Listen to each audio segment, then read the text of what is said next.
श्री कृष्ण गोविंद हरे मुरारे, हे नाथ नारायण वासुदेवा। श्री कृष्ण गोविंद हरे मुरारे, हे नाथ नारायण वासुदेवा। हरे कृष्णा हरे कृष्णा हरे कृष्णा हरे कृष्णा हरे कृष्णा हरे कृष्णा, राधे कृष्णा राधे कृष्णा राधे कृष्णा राधे कृष्णा, राधे कृष्णा राधे कृष्णा राधे कृष्णा राधे कृष्णा, राधे कृष्णा राधे कृष्णा। ओम कृष्णाय वासुदेवाय हरे परमात्मने प्रणतः क्लेशनाशाय गोविंदाय नमो नमः।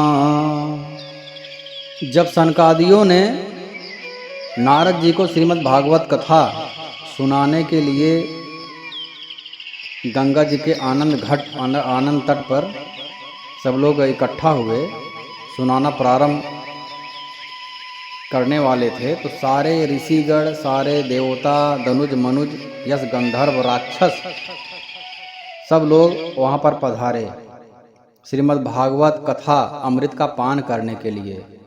तो उस समय अपने भक्तों के चित्त में अलौकिक भक्ति का प्रादुर्भाव हुआ देख करके भक्त वत्सल भगवान श्री नारायण अपना धाम छोड़ करके वहां पधारे। अथ वैष्णव चित्तेषु दृष्ट्वा, भक्ति का चित्त देख करके सारे भक्तों के हृदय में बहुत ही भक्ति भरा माहौल है, सबके हृदय में मैं वास कर रहा हूँ। तो यह देख करके भगवान नारायण अपने आप को रोक नहीं सके, बैकुंठ धाम से आनंद तट पर भक्तों के बीच में प्रकट हो गए।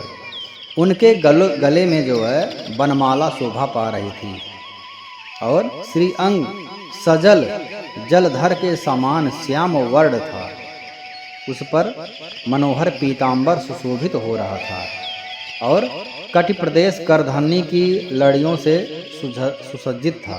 सिर पर मुकुट की लटक और कानों में कुंडलों की झलक देखते ही बन रही थी। वे त्रिभंग ललित भाव से खड़े हुए चित्त को चुराए लेते थे।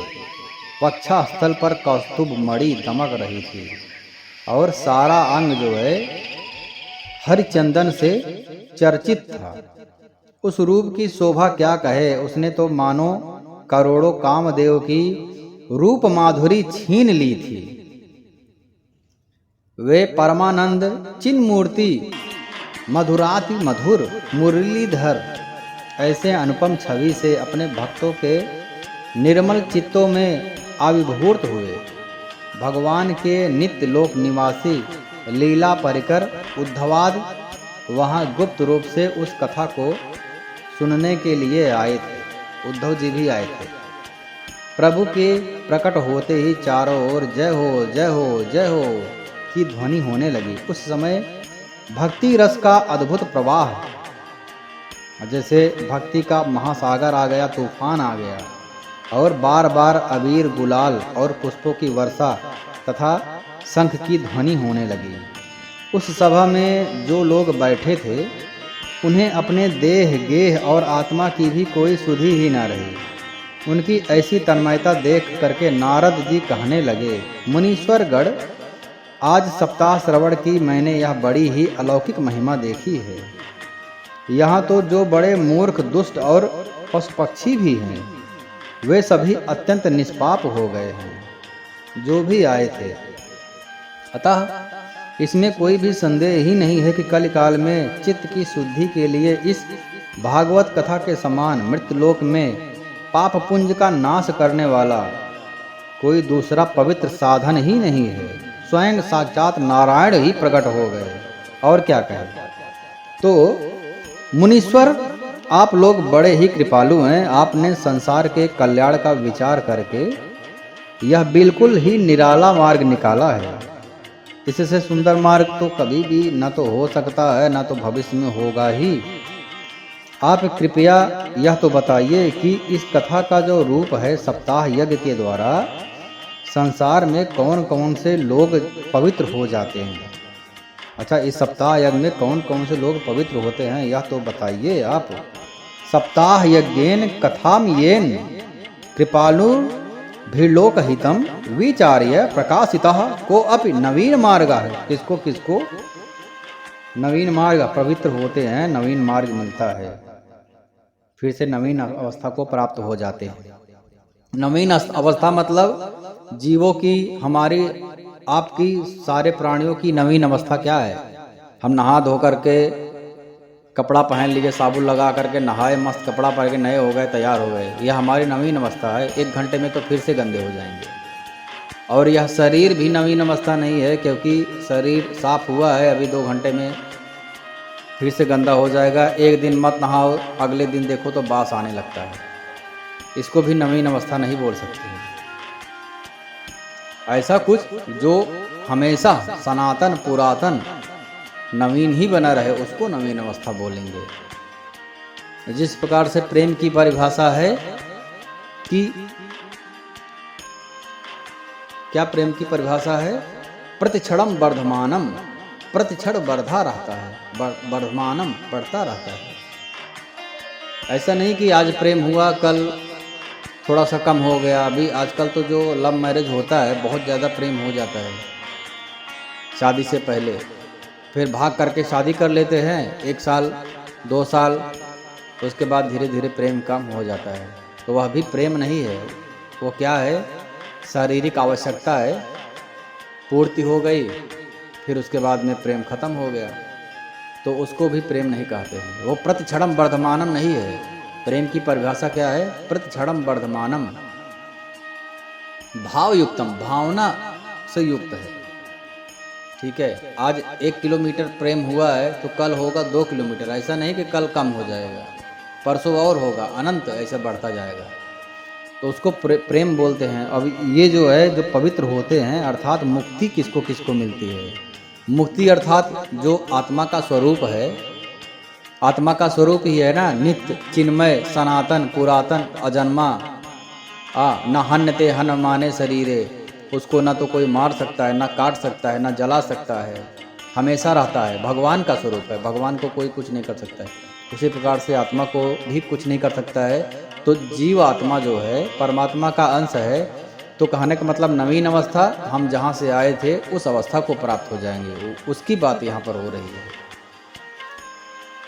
तो किसको किसको मुक्ति मिल जाती है? तो फिर सनकादियों ने इसका उत्तर दिया, जो लोग सदा तरह तरह के पाप किया करते हैं, निरंतर दुराचार में ही तत्पर रहते हैं और उल्टे मार्ग पर चलते हैं, अर्थात उल्टा मार्ग अर्थात अधर्म, तस्मात् शास्त्रम प्रमाणन्ते कार्याकार्यो व्यवस्थितो। तो जो शास्त्र जो है प्रमाणित करते हैं कार्य के लिए, क्या कार्य करना चाहिए, और यह भी प्रमाणित करते हैं कि क्या कार्य नहीं करना चाहिए। क्योंकि जो कार्य करना चाहिए उसमें हमारे शास्त्रों में दिया गया है, भगवान का फुल सपोर्ट मिलेगा।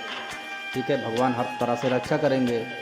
कोई भी शास्त्र उठा करके देख लो, महाभारत उठा करके देख लो, और जो यह भी बताया जाता है कि यह नहीं करना चाहिए, जो नहीं करना चाहिए वह करोगे तो क्या होगा? विनाश होगा, भगवान आएंगे और मारेंगे, या फिर वही भगवान नहीं आएंगे तो कोई और आके मारेगा। हर प्रकार से प्रताड़ना होगी और लोक में, संसार में निंदा होगी। ऐसा काम होता है ना, कोई ऐसा काम करता है कि समाज में पीठ पीछे लोग बोलते हैं, अरे वाह बहुत अच्छा आदमी है। आदमी नहीं है, वो भगवान है साक्षात। तो अर्थात वह भगवान वाला काम कर रहा है, जो कार्य भगवान ने निर्धारित किया है। और वही अरे मारा, ये तो राक्षस है, अर्थात वह वही काम कर रहा है जो शास्त्र प्रमाणित नहीं करते हैं। राक्षस होने के लिए जो कार्य करना चाहिए वह कार्य कर रहा है, तो वह उसको राक्षस की उपाधि स्वयं लोग दे देते हैं, ये तो राक्षस है और ये तो भगवान है, ये तो देव है। खुद ही बोलते हैं लोग। काम को नाप करके, काम के हिसाब से काम को देखा और उसको जो लगा वो उन्होंने बोला।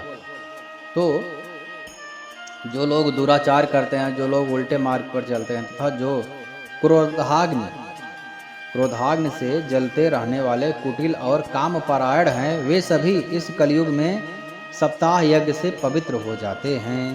ये मानवाह पाप कृतस्तु सर्वदा, जो पाप करते हैं सर्वदा और सदा दुराचारता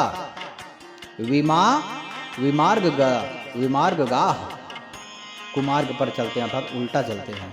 क्रोधाग्नि दग्धा, जो हमेशा क्रोधित रहते हैं, क्रोध से जो है विवेक नष्ट हो जाता है, तो उनको क्या करना चाहिए और क्या नहीं करना चाहिए इसका निर्णय लेने की क्षमता बुद्धि में नहीं रह जाती है। फिर वो पागल होकर के अधर्म करना प्रारंभ कर देते हैं। कुटिलाश्च कामिना सप्ताह यज्ञेन कलो पुनांत चे, तो सभी सप्ताह यज्ञ सुनने से पवित्र हो जाते हैं। जो सत्य से च्युत माता पिता की निंदा करने वाले हैं, तृष्णा के मारे हुए हैं, व्याकुल हैं, अधर्म के राह पर चल रहे हैं, दंभी है, दूसरों की उन्नति जो देख करके उनको अच्छा नहीं लगता है, ठीक है, तो जलने वाले हैं, दूसरों को दुख देने वाले हैं, वे भी कलयुग में सप्ताह यज्ञ से पवित्र हो जाते हैं। और जो मदिरा पान करते हैं, ब्रह्म हत्या कर, अच्छा ये जो है सबसे प्रमुख पाप है, पंच महापापों में यही आता है। जो मदिरा पान करते हैं, ब्रह्म हत्या करते हैं, स्वर्ण की चोरी करते हैं, और गुर स्त्री गमन या पर स्त्री गमन, और विश्वासघात करते हैं बहुत ही, और कोई भी जो साधन है उससे इन प्रकार के पापों का जो है क्षमा नहीं होता है। ये प्रकार के पाप जो है भी तीर्थाटन करने से, हाँ, यज्ञ जोग तप करने से इस प्रकार के पाप का संतों ने निवारण नहीं बताया है, क्षमा नहीं बताया है। जो मदिरा पान करता हो, ब्रह्म हत्या, स्वर्ण की चोरी, गुरु स्त्री गमन तो महापाप है, और जो विश्वासघात है, ये पंच महापाप करने वाले जो है, छल जो करते हैं, छल परायण होते हैं, क्रूर होते हैं, पिशाचों के समान निर्दयी होते हैं, ब्राह्मणों के धन को पुष्ट होने वाले और व्यभिचारी होते हैं, वे भी कलयुग में सप्ताह यज्ञ से पवित्र हो जाते हैं।